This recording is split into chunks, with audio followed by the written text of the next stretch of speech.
Hello,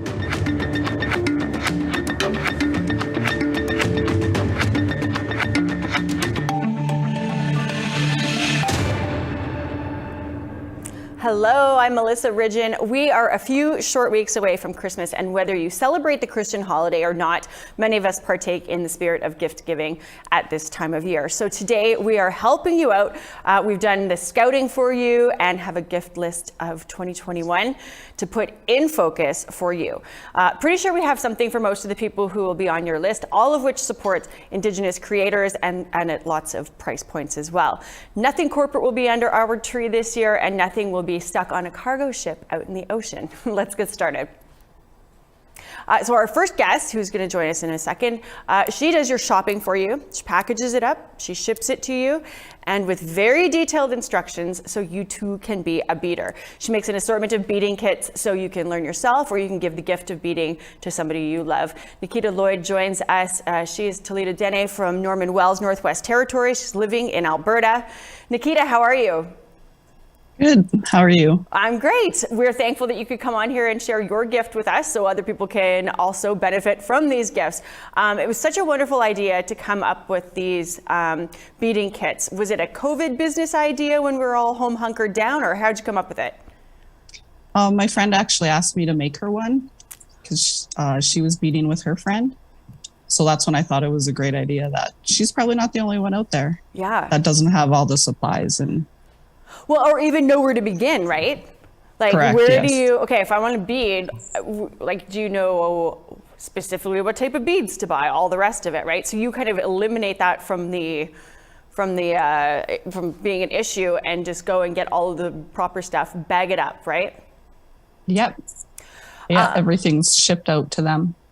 You know, at one point you thought about beading workshops too, right? But figured that this would be a little more user-friendly? Yes.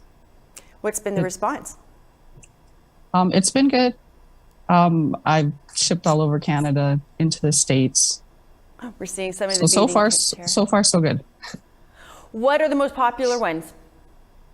The poppy kits. Yeah, huge demand for beaded poppies. We just saw too the red dress, beautiful. What are we looking at here now? Oh, those are earrings. So people can bead earrings. What is what's the degree of difficulty for these kits? I started out on YouTube teaching myself. So like right from beginner starting. Are they appropriate for kids, or would you say teens, adults? Who could use these? Anybody that can read. Like kids are good too, because they starting out, they're just learning with instructions. So. And what comes in the kit specific? Obviously the beads, but does everything else come in? Like what? Give us a little idea of what specifically is in those kits. The backing, the band. There's no banding in there. Beads, needles, instructions. The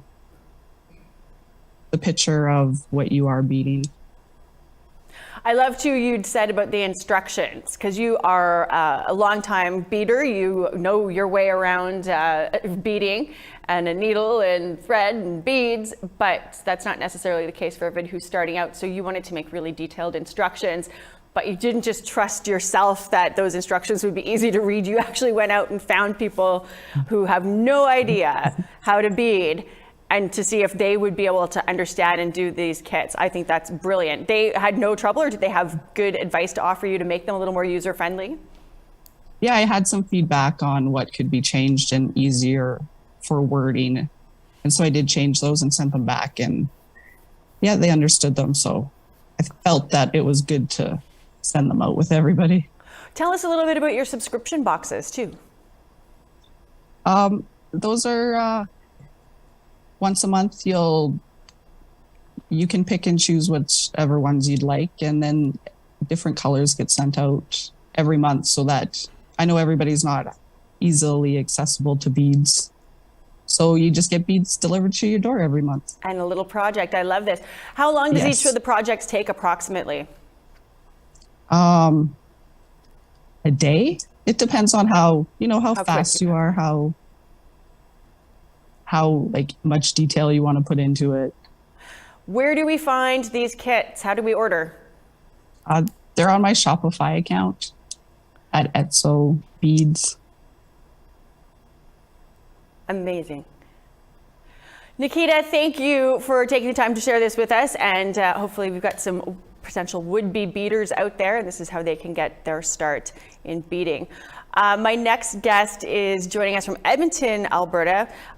They are taking a quick break from ornament making to join us and share their gifts with us. Tracy and Robin Chenoweth. Tracy's Métis, Robin is Tsimshian. Hey, are you guys there? I don't know. Oh, they're there. We just got a little bit of a time delay here. A little bit of a lag. There we are. Tracy and Robin.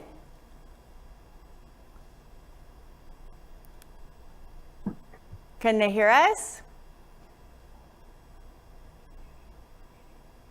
Hang on, Susan. We just got a little bit of a technical audio glitch going on there. They can hear us. We can't hear them quite yet. We'll figure it out.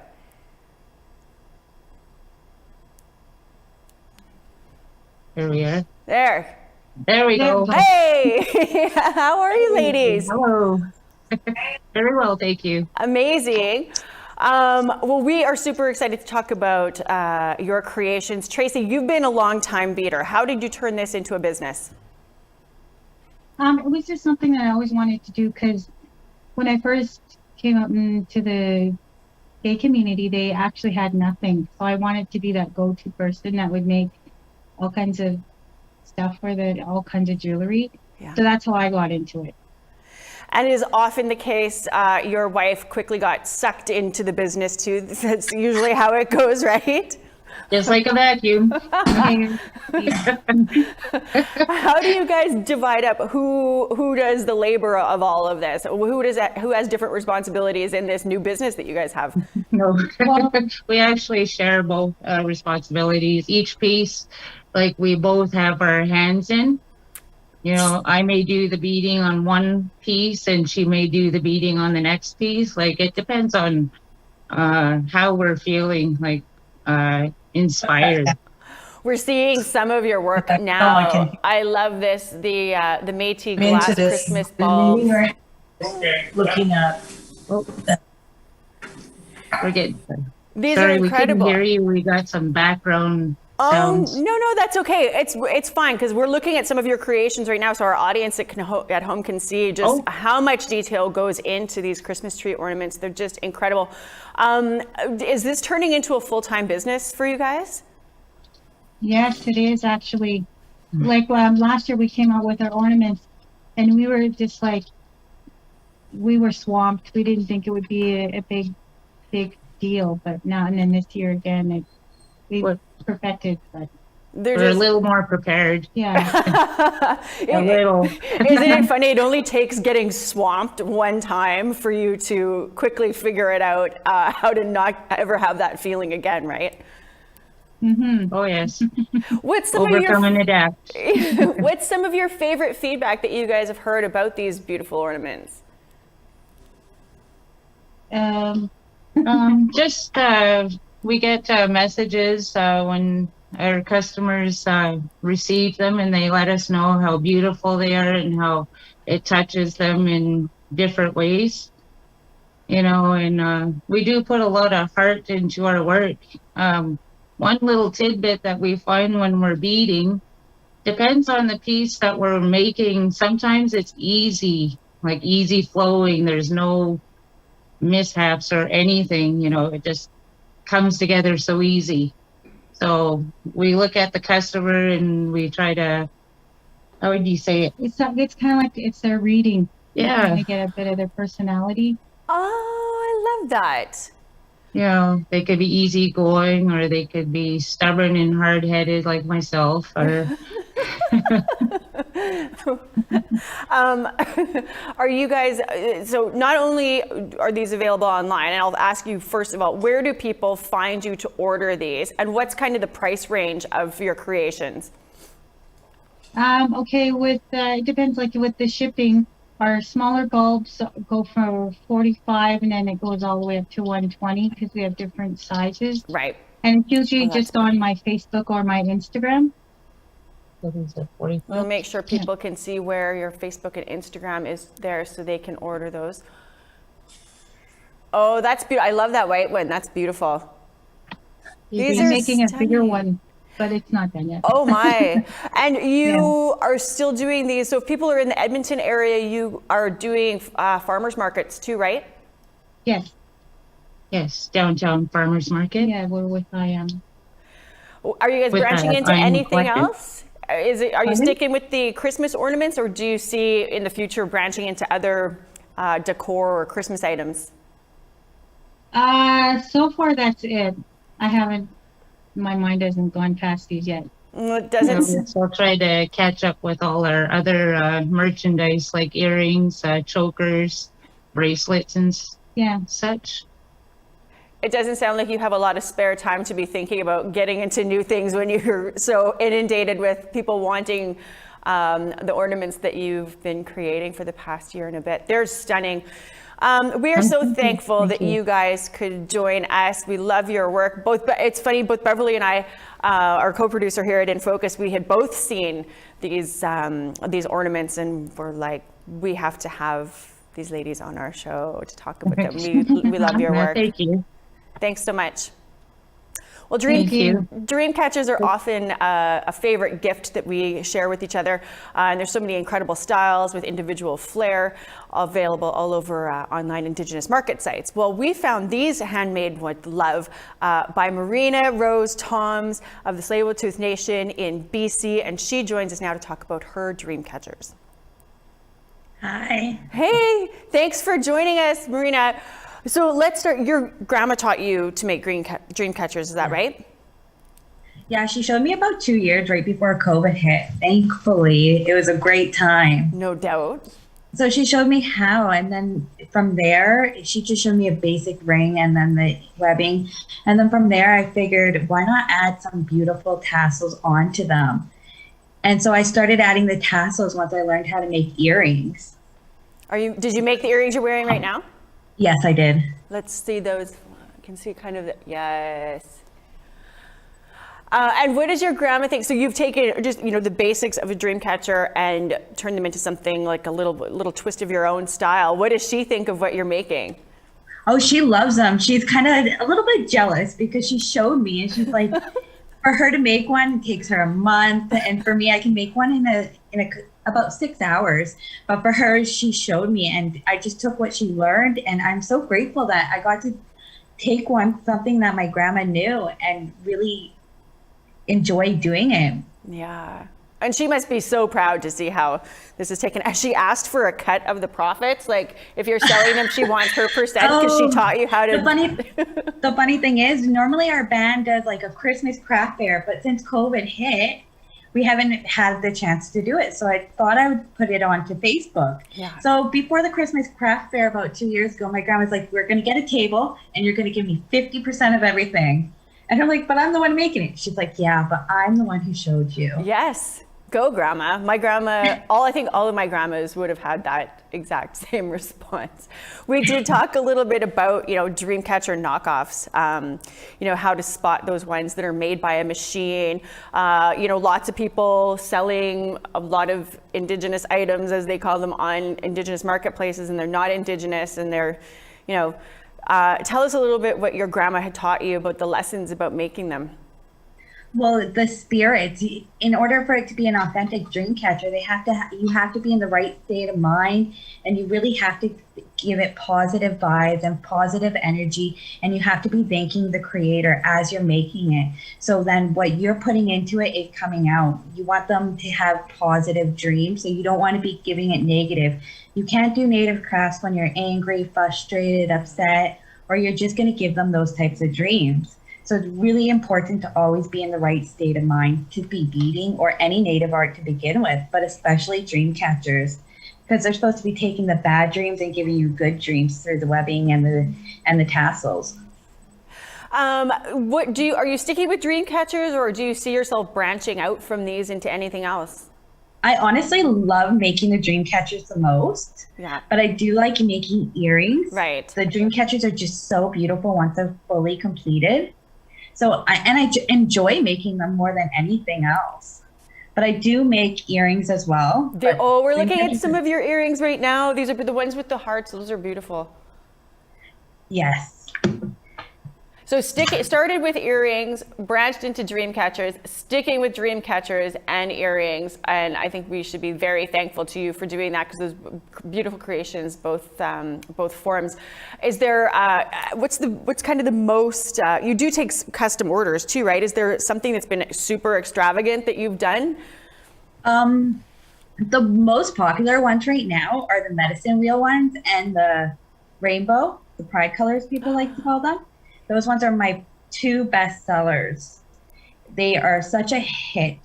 And a lot of the time, it's actually the custom orders that I get the most of, because they get to pick the colors, they get to choose what they want, and then it's a beautiful piece for them. So a lot of the times they'll give me a few colors, and then I will make it based on the colors they give me. These are incredible.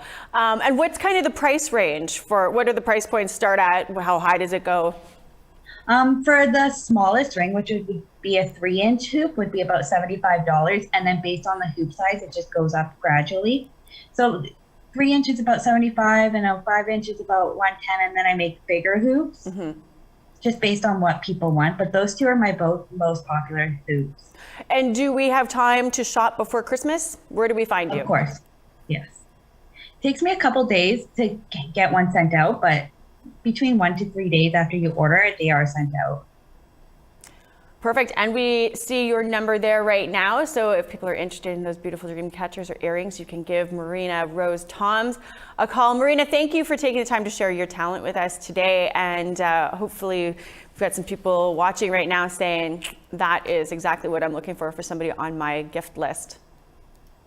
Thank you. Well, we need to take a break, but when we come back, we've got a lightning round of gift ideas and where to find them. And we talk to a seamstress who makes ribbon skirts for Barbies. And later, we talk to one of our favorite designers, Shosho Esquiro, about her new book that's coming out next month and her show at the Bill Reid Gallery. A great gift idea if you're someone on your gift list is in Vancouver. You can take them to that show.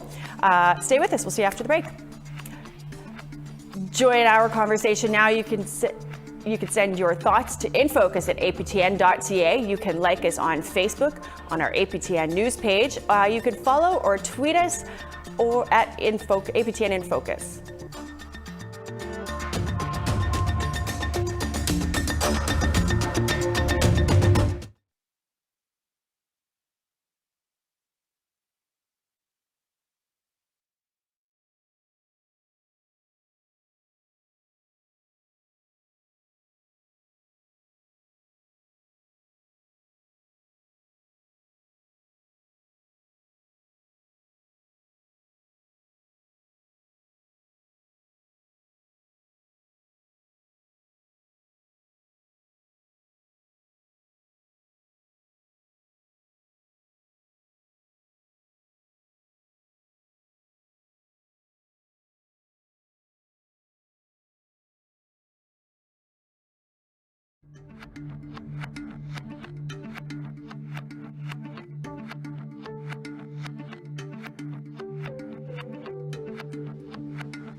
Hello.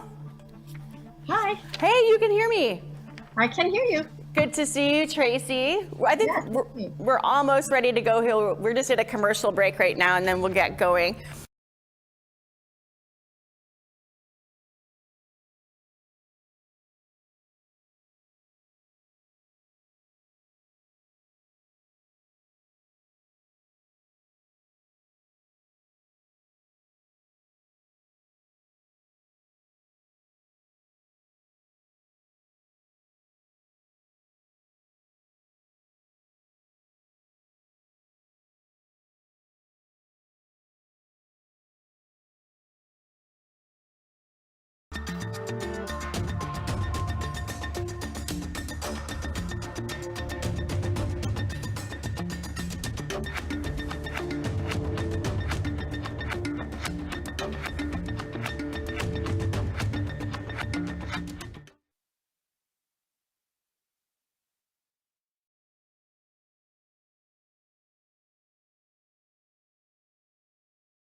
Welcome back. My next guest is a huge hit on the socials for her dolls in ribbon skirts and Every Child Matters and MMIWG shirts.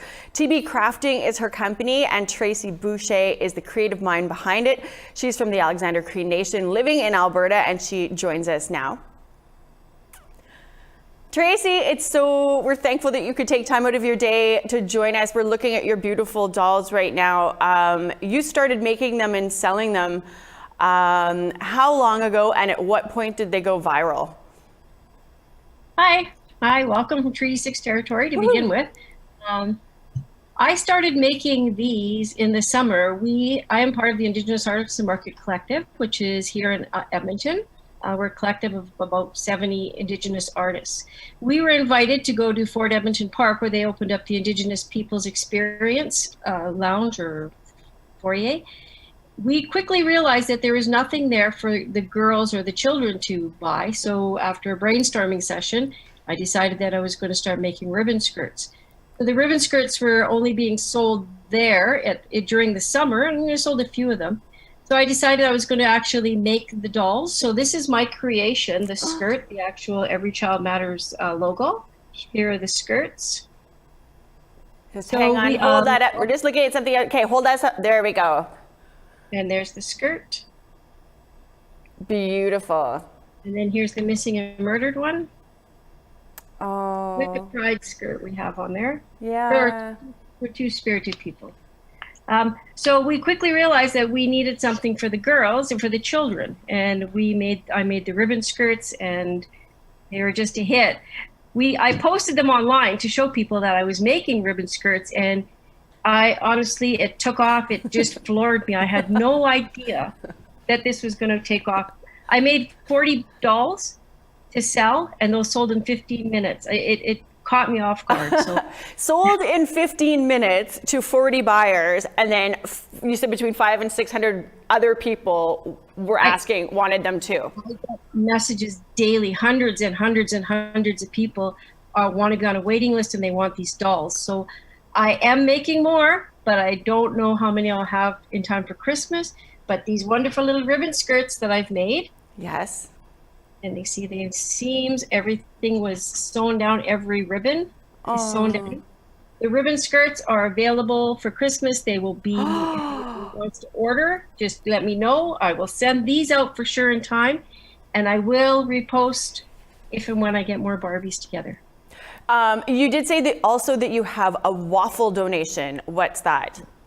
So this doll here, who's dressed up, I am doing a waffle, and it comes with the shirt, the skirt, and this extra set of clothing with the missing and murdered T-shirt. Okay. I'm waffling these off $10 a ticket, with a donation at the end being made to the Orange Shirt Society here in Alberta or in Canada.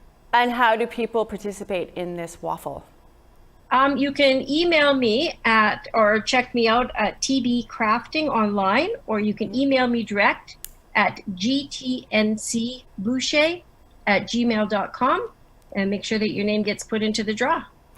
Now, you aren't just stopping with Barbie. You got plans for Ken too, I understand. I actually do. I was because honestly, this totally caught me off guard, totally. Like, I know that there are a lot of requests for Ken clothing with ribbon shirts and possibly some sort of pants. I'm not sure how to do that yet.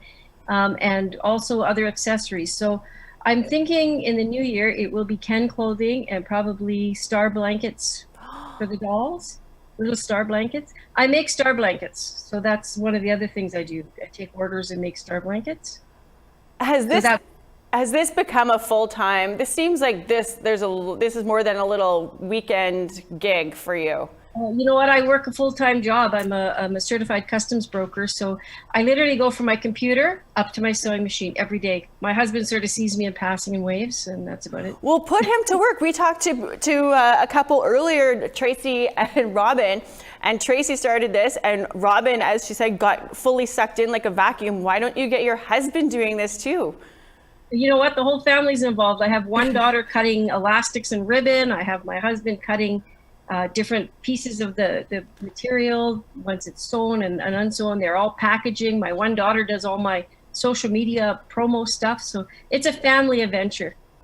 Well, and this, I would have to think that this would be a pretty incredible family adventure. I mean, this is rooted in your own culture. You're doing it with your family.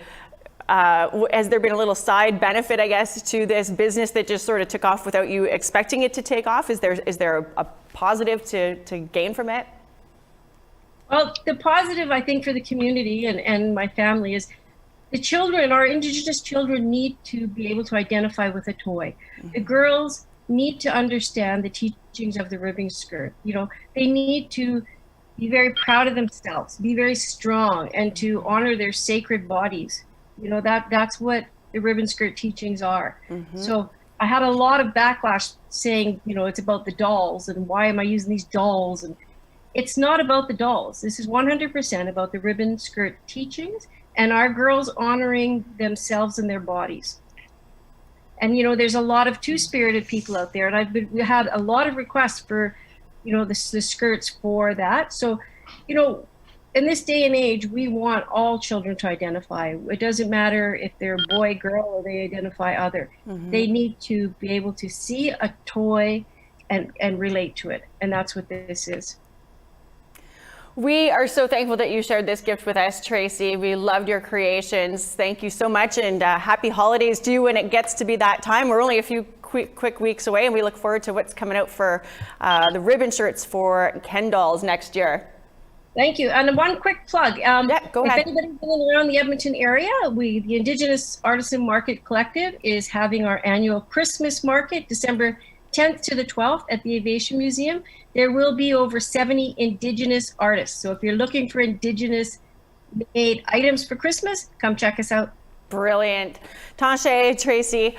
Our next guest we kind of stumbled upon this business idea, and we don't really care how he got there. We're just happy that Métis tees is a thing. Douglas Sinclair is Red River Métis. He's a musician living in Southern Ontario, and he sells Métis apparel. I got to talk with him earlier this morning.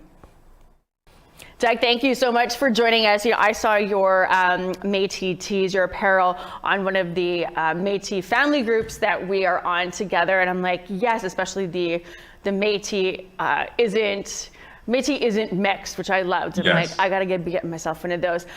So tell us, how did this get started?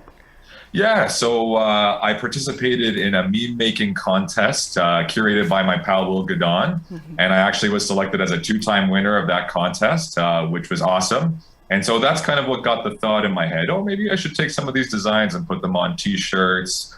So I bought a web domain and uploaded a few designs, and I started to get a bit of traction with it. People were liking it, so I expanded to blankets, sweaters, leggings, accessories, all kinds of things. I can do custom designs as well, right? So if you want your name on something that you see that you like, you can just reach out to me. I got a lot of support from that Facebook group, like you're saying. Shout out to Gail Morin for allowing me to post there. I really appreciate that. And Gail, if you're listening, let me know what shirt you want. I'm going to send you one, right? We love Gail. I love that. I'm on that Métis Families group. It's probably a couple times a day. Just, keeps you kind of rooted in your culture a little bit, makes you feel good to be around your peeps, right? So this is a pretty new business, right? Like this, you've just got started very recently. Yeah, it's been about maybe a month or two, where I started thinking about it. The meme contest took place a couple months ago now, but, I was thinking about it, making some designs, seeing what I could do, but it is very new, yes. And it's just something I kind of started for fun and people started liking it. So, I'll keep going with it. And what's been the response? It's been really good, really good. A lot of people are asking for custom designs. I don't charge anything extra for them. So, if you see something you like and you want your name on the back of a sweater or something, I can do that. People get a lot of laughs. I have some political t-shirts, right? I also have some t-shirts that have important messages, like the Every Child Matters t-shirt, right? All those profits go towards Bear Clan Patrol. Right, I really respect their work in the community, and I know that the MMF donated funds to Bear Clan Patrol during the pandemic, which is very important. So, I think it's good to make things go full circle, right? Totally. Do you find that I think that we've always been kind of more we as in Métis people have been more, we love our infinity symbol, right? Anything to do, we see that and it's like, more so than, Cree people with one image of something, or Mohawks with one image. Métis people we love that infinity symbol. Do you find that is even more so now when there's, kind of a war on our identity? We've got a lot of people who are... For sure, absolutely. There are so many people that, appropriate that symbol and the Métis Nation identity, right? Of course, which is actually why some of my t-shirts delve into that issue, like my Voyageur Fate t-shirt, because there's so many people in Ontario and Eastward that falsely claim a Métis identity, right? As we've learned from APTN many times. So, I think it's important to, of course, have some apparel and some tees that are made by Métis for Métis, right? It's good to be proud and to stand up and to speak out, right? And to defend the Métis Nation identity. Absolutely. And you're a Red River Métis living in Southern Ontario. Yes. I'm very curious, your experience as a Métis.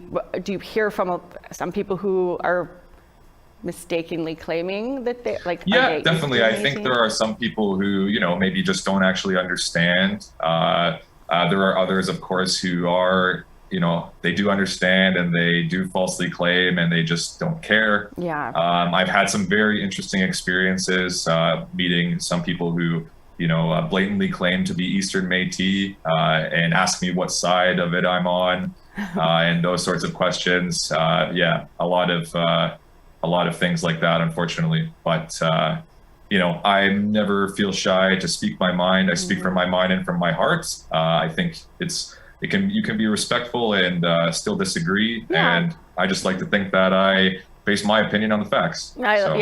Yes, agreed. So is this, this happened very quickly and sort of by accident almost. Is this going to be just like a pop-up online shop for a while, or is this something you're in for the long haul? Are you going to expand it? What's next? Yeah, so, I've got the online shop right now, which is métistees.com. I more formally call the business Métis, right? Sort of like a play on the words together. But it's online for now. And then seeing how it goes, I may be able to expand, if there is the demand there. But, I'm just kind of in it for fun, doing something I enjoy. And if people enjoy it, then I'm happy to do more. I love it. Well, we absolutely have to mention, we would be wrong to not mention this, your Métis Christmas sweater. Are those flying off the online shelves or what? Yeah, so if people are interested in that, it does take a couple weeks to ship, so it might be a good idea to get the orders in sooner if you do like it. And it's just kind of a play on what they call an ugly Christmas sweater, but with a Métis flair, right? As soon as you have the infinity symbol on it, though, it can't be ugly, right? Yeah, exactly. That's everyone's saying to me, that's not an ugly sweater. That's a beautiful sweater. I'm like, oh, thank you. I love it. Well, Doug, thank you so much for joining us today. And hopefully everybody can go pop into your online shop and get their Christmas shopping started. Thanks so much. Thank you so much. Merci. It was great to talk with him this morning. We need to take a break, but when we come back, we fire through the rest of our long list of handmade, 100% Indigenous owned and created wish list 2021. Stay with us.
Welcome back. This next creation, these are tree toppers. They're not just for your tree. They are gorgeous, gorgeous works of art for anywhere in your home, any time of year. Nancy Potvin sells them online. She joins us now from her home in Victoria to talk about these magnificent little gems she creates. Nancy, can you see and hear me? I can hear and see you. Yes. Excellent. Well, and we can see your beautiful creations behind you as well right now. Yeah, like these are jaw-droppingly beautiful pieces of work. What made you start making these tree? Did they start out as tree toppers, or did they start out as just works of art that you thought, hey, they could be tree toppers too? No, they started as tree toppers. What happened was I had these little trees that I brought back from Florida. They're just little lighted trees, and they were in my house, and I thought, oh, they need something to go on top. So I started out a couple of years, probably about 3 years ago, and I started out with these little ones to go on top of them. And then it just kind of grew from there. I just kind of really just kind of expanded and thought, well, they could go on a Christmas tree too. And then I started making them, and they just started coming there and creating them. And the response was pretty good. These are, they look like the craftsmanship that goes into these. How long does each one of these take to make? Oh, I always say it's a labor of love, but it's because I do them in stages, it's really hard to nail it down. Yeah. Like I'll start off with the bodies, and I stain the wood, and then I make the bases. So everything that I do with them is by hand. And so it's kind of a process. But if I had to really say, if I sat down, I could probably do one in a day, like in 6 hours or something like that, from start to finish. They are just stunning. What's been the response? So when did you start selling these online, and what was the response when you started posting them? Well, last year, around this time, I think it was November, when there was a Shop Indigenous Women's Marketplace popped up. And so I thought, well, they were asking for Indigenous artists, female Indigenous artists to submit. So I submitted some of my pictures, and the response was just unbelievable. So to date, I've probably sold over 100 of them. Wow. Yeah, I sell them all year. And do you have the inventory for people who would be hitting you up saying, I need one of these before Christmas? I have about 15 of them done right now, that are all for sale. I haven't posted them yet, but I will. And I could do more. Yeah, it would be like within the next couple of weeks to get them out in time. So hurry quick. And these all have different materials. I love the one that we're looking at right now with the butterfly skirt. It's stunning. All different materials. They take different amounts of time. So presumably there would be a price range, right? Like, what's the general price range for one of these creations? So with a leather jacket and a cloth skirt, they run for $300. Mm-hmm. If they're a leather skirt and a leather jacket, they're $350 because of the cost of the material is more. Obviously, yeah. And there is no way, if somebody buys, I mean, I love these for a tree topper, but there is absolutely no way you're going to wrap that up and put it away when Christmas is over. You're going to find a place to keep these in your home year round, I would say. You do custom orders? I do custom orders. I'm not taking any right now just because I'm busy enough with Christmas, but I do at different times of the year. So I've done a custom order for a few organizations and for people. I just finished one for a woman that wanted a Mi'kmaq traditional regalia. Well, so then on top of the time it takes to make them, there's some research that you would have to do to put into, or I hope that they at least come with some ideas to give you something to go off of too. Well, often I ask them to send me some other ideas, and then a lot of times it's free reign for me. They just say, just go with it and create. And 9 times out of 10, it's accepted. Like, there's only once that I've had a person that sent it back 3 times, and said, no, that's not what I was looking for. And so we just adapt and I just do what they want. And I want them to be happy. I want them to love it when they get it. I think I've loved every single one of them that I've seen that you've created. Where do we find you if we're interested? Well, I have a Facebook page called Indigenous Strong. I'm on Instagram under Potvin1932, and you can also email me. A lot of people send me emails, so I'm at nancypotvin@gmail.com. live.com. Amazing. Nancy, thank you for sharing this gift with us. Thank you for having me. As I said at the beginning of the show, the elves around here at InFocus compiled a pretty big wish list of gift ideas for you. Myself and co-producer Beverly Andrews were helped by our favorite social media editor, Jesse Andrews, your favorite social media editor. He's here almost every week with us. Yeah. He joins us now for a lightning round of gift ideas. Well, thanks for having me. We're thankful that you could be here. We have, where do we even start? It was hard to nail down this list, hey? It was, absolutely. And have you started your Christmas shopping?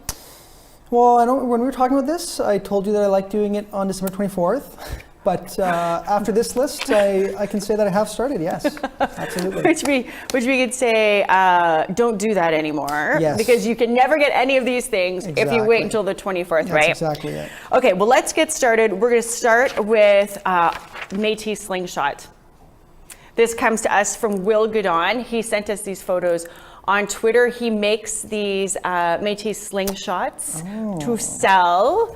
He's also hosting a workshop at the Winnipeg Art Gallery next year for those of you in Manitoba. That would be a great workshop, right? What a great gift idea. Here, I'm going to go to an art gallery and buy you an afternoon learning how to make these slingshots, which you're seeing here right now.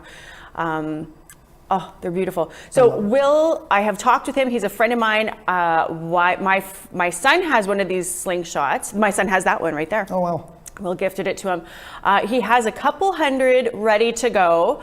So if you are interested, you are going to need to order those quickly because they will go fast. You can find Will Goodon, that's WILLGOODON.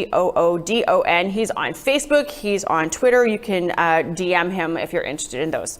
I'm going to have to add that to my list. Yes. Here's one, if you have a skater on your list like I do, they might want to check out colonialism.ca for this cool board and others. It's an epic illustration of Louis Riel. Yeah, it's pretty cool. I honestly just want to put it on my wall. It's so cool. Were you a skateboarder? I wasn't. My brother was. So I had him in mind looking at this one here. Well, I hope he's not watching the show. Then he'd know what he's getting, right? No, hopefully not. Little hint for him, but yeah, it's pretty nice.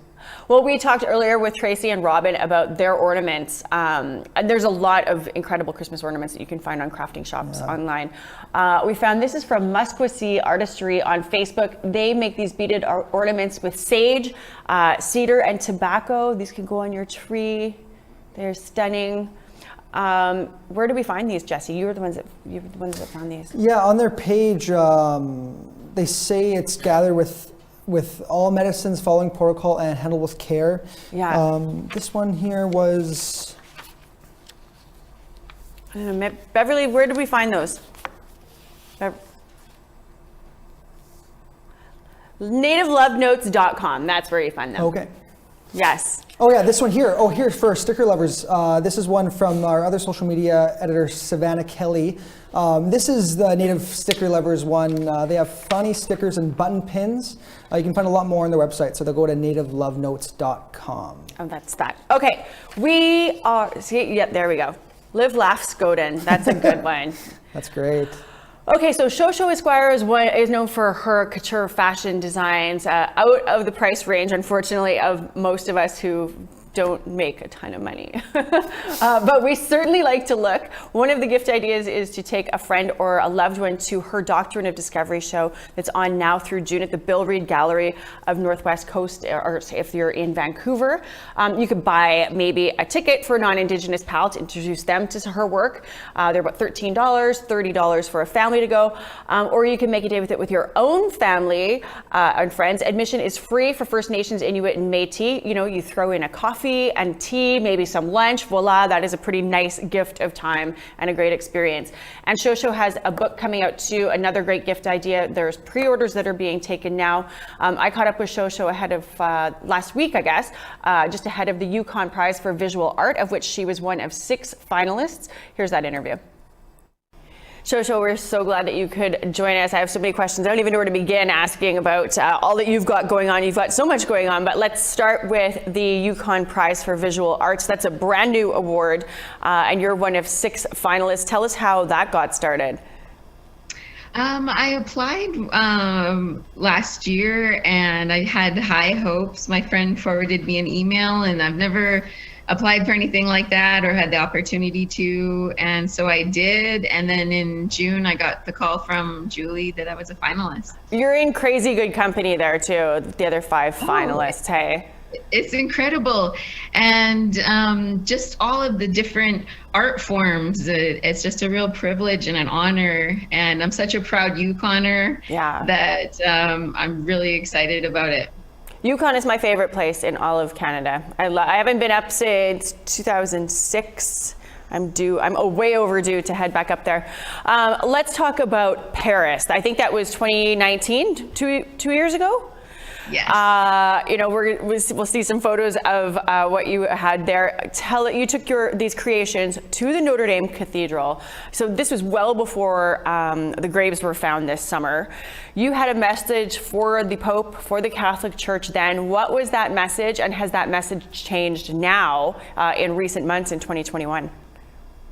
Not for me. It hasn't changed at all. I still stand true to that, and being the first generation not to go to residential school in my family, it was important that I brought that message there.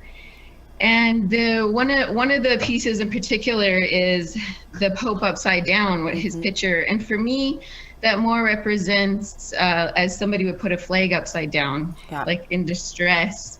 And we're in distress, and I really feel like it would be amazing to get an apology, but if we don't, us as a people and as a country, we need to heal from this. And so I was super excited to have the opportunity to go to Paris and share that message. And the message was, no apology necessary, right? Yes. I guess so. Now lots has changed obviously since then. The Pope is planning on coming here, so we're told. We've got a delegation of First Nations leaders and survivors who plan to go to the Vatican.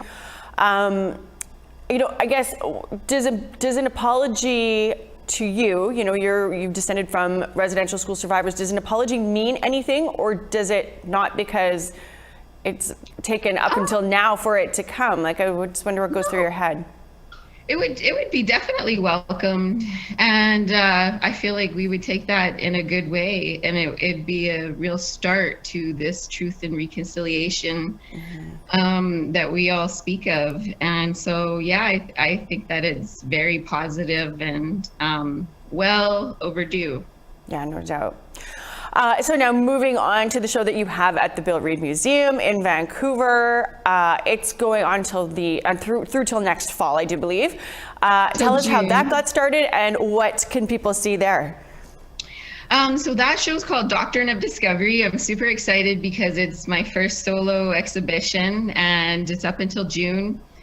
And it's kind of accumulation of all the different pieces that I've done over the years that have political messages, and then also some new works. And I have some paintings in there, collaboration with my mom. We're going to be launching a book. And so there's super exciting things going on. And I invite everybody to check it out. What's this book going to be about? Give us a little. You don't have to give us all the nitty gritty, but just give us kind of a teaser.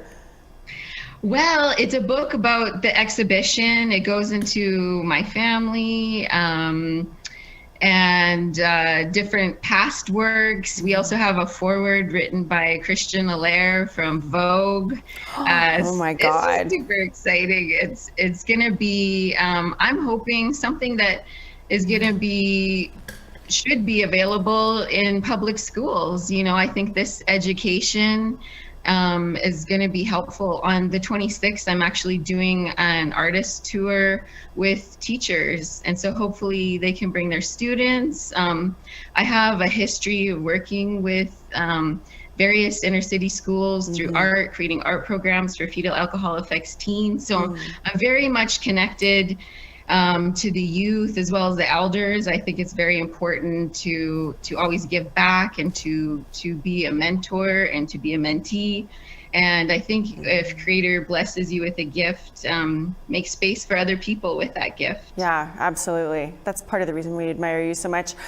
I mean, I guess, how do you, with all of the balls that you're juggling all the time, how do you even have time to conceptualize and then actually make these couture designs? Like, is it getting harder and harder to actually have the time to do that with all you've got going on?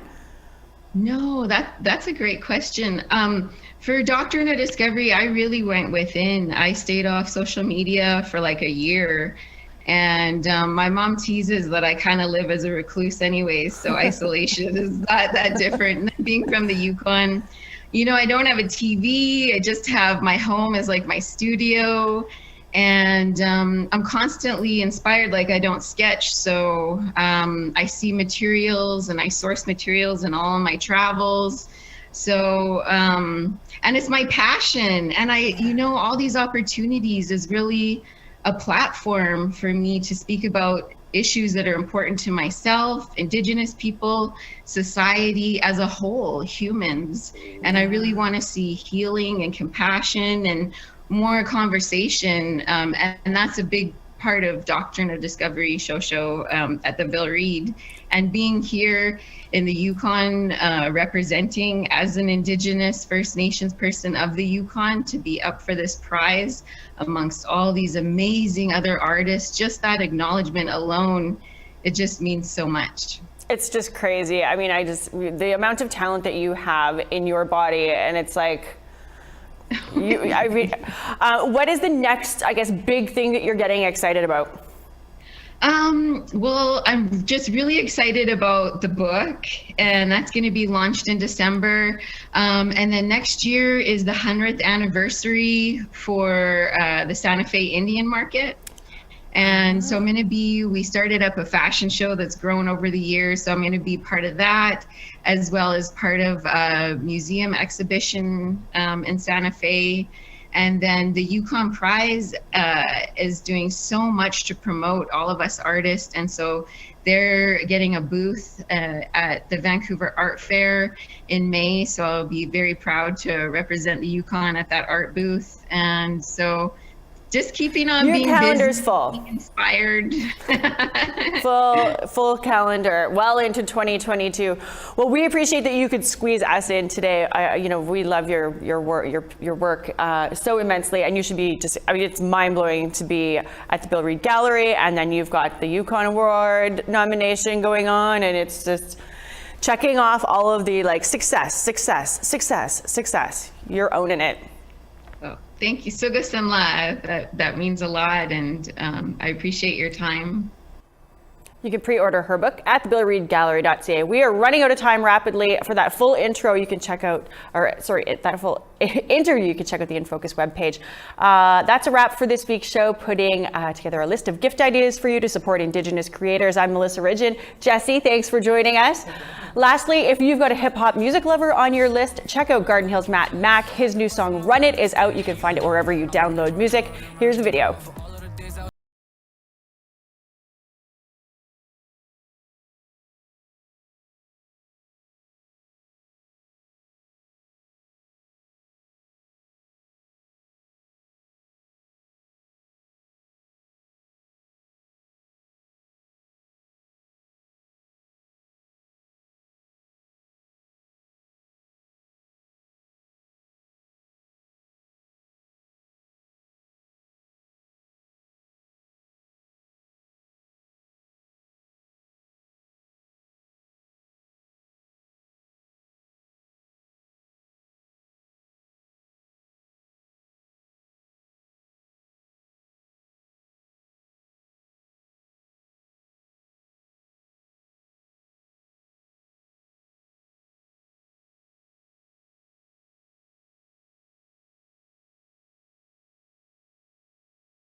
Gonna